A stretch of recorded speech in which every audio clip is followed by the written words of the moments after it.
రాష్ట్ర విభజన తర్వాత కూటమి ప్రభుత్వం తొలిసారి ఆంధ్రప్రదేశ్లో అధికారంలోకి వచ్చిన సమయంలో అప్పటి ప్రతిపక్షమైన వైసీపీపై ఎలాంటి ప్రత్యక్ష రాజకీయ దాడులు చేయలేదు. ముఖ్యమంత్రి చంద్రబాబు నాయుడు దృష్టి మొత్తం విభజనతో ఏర్పడిన సమస్యల పరిష్కారం, అమరావతి నిర్మాణం, రాష్ట్ర అభివృద్ధి, పరిశ్రమలు, పెట్టుబడుల ఆకర్షణపైనే కేంద్రీకృతమై ఉండేది. రాష్ట్ర ప్రజలు కూడా విభజన వల్ల తీవ్ర భావోద్వేగ స్థితిలో ఉండగా టీడీపీ శ్రేణులు అదే పరిస్థితిని ఎదుర్కొన్నాయి. బీజేపీతో తెగతింపులు చేసుకున్న తర్వాత ఏర్పడిన రాజకీయ అయోమయం, పరిపాలనా సవాళ్ల మధ్య 5 ఏళ్లు అత్యంత బిజీగా గడిచాయి. ఈ నేపథ్యంలో వైసీపీ లేదా జగన్ పై ప్రత్యేకంగా దృష్టి సారించే అవకాశం కూడా అప్పట్లో లేదు. 2019 ఎన్నికల సమయంలో వివేకానందరెడ్డి హత్య కేసుపైన పూర్తి స్థాయిలో దృష్టి పెట్టలేకపోవడం చివరకు ఎన్నికల ఫలితాలపై ప్రభావం చూపిందనే అభిప్రాయం ఉంది.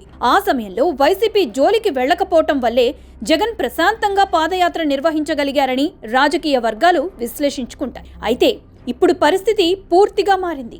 జగన్ ముఖ్యమంత్రిగా బాధ్యతలు స్వీకరించిన మొదటి రోజు నుంచే చంద్రబాబు నాయుడు, టీడీపీ నేతలపై కక్ష సాధింపు చర్యలు ప్రారంభమయ్యాయని ఆరోపణలొచ్చాయి. చంద్రబాబు నాయుడిని అరెస్టు చేసి జైలుకి పంపటం ఆ రాజకీయ వైరం పరాకాష్ఠగా మారింది. అయితే ఆ చర్యలకు జగన్ రాజకీయంగా భారీ మూల్యం చెల్లించాల్సి వచ్చింది. ప్రజలే తీర్పు ఇచ్చారని భావించిన చంద్రబాబు నాయుడు ఆ తర్వాత మళ్లీ అమరావతి, అభివృద్ధి కార్యక్రమాలపైనే దృష్టి పెట్టారు. అందుకే శాసనసభలో తీవ్రంగా అవమానించిన కొడాలి నాని, రోజా, అంబటి రాంబాబు వంటి నేతలపై వ్యక్తిగతంగా స్పందించలేదు. అలాగే పవన్ కళ్యాణ్ పై తీవ్ర వ్యాఖ్యలు చేసిన జగన్ పై కూడా ప్రత్యక్షంగా దాడి చేయలేదు. 5 ఏళ్ల పాటు వేధింపులు, అవమానాలు, జైలు అనుభవించినప్పటికీ చంద్రబాబు నాయుడు, పవన్ కళ్యాణ్, నారా లోకేష్ ముగ్గురు ప్రతీకార రాజకీయాలకు దూరంగా ఉండడమే వైసీపీ నేతలకు ఒక రకమైన అలుసుగా మారిందనే అభిప్రాయం వ్యక్తమవుతోంది. ఈ నేపథ్యంలో వైసీపీ నేతలు మళ్లీ రప్ప అంటూ రెచ్చిపోయే స్థాయికి వెళ్లారు. దీనిపై కూటమి ప్రభుత్వ పెద్దలు సంయమనంగా వ్యవహరిస్తుండటంతో సొంత పార్టీ నేతలు, కార్యకర్తల నుంచి అసంతృప్తి వ్యక్తమైంది. తీవ్రమైన అంతర్గత ఒత్తిడి ఏర్పడిన తర్వాతే వంశీ, పోసాని, మిథున్ రెడ్డి, చెవిరెడ్డి వంటి వైసీపీ నేతలపై చర్యలకు ప్రభుత్వం ముందుకొచ్చింది.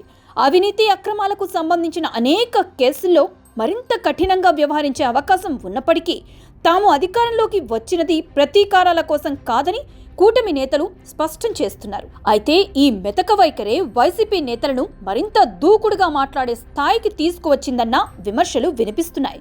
గుంటూరులో అంబటి రాంబాబు చేసిన తీవ్ర వ్యాఖ్యలు దీనికి ఉదాహరణగా మారాయి.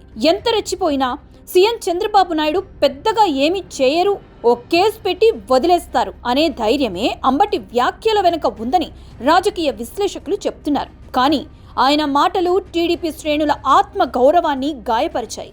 గుంటూరు పోలీసులు కేసులు నమోదు చేసి అరెస్టు చేసిన సమయంలో పార్టీ శ్రేణులు వ్యక్తం చేసిన ఆగ్రహం దీనికి స్పష్టమైన నిదర్శనం.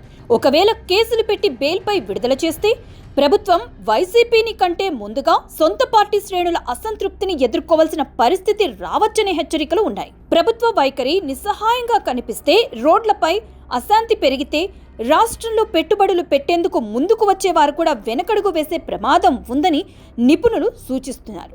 అందువల్ల ఇకనైనా రప్పాల రాజకీయాలకు స్పష్టమైన హద్దులు గీయాల్సిన అవసరం కూటమి ప్రభుత్వంపై ఉందన్న అభిప్రాయం బలంగా వినిపిస్తోంది.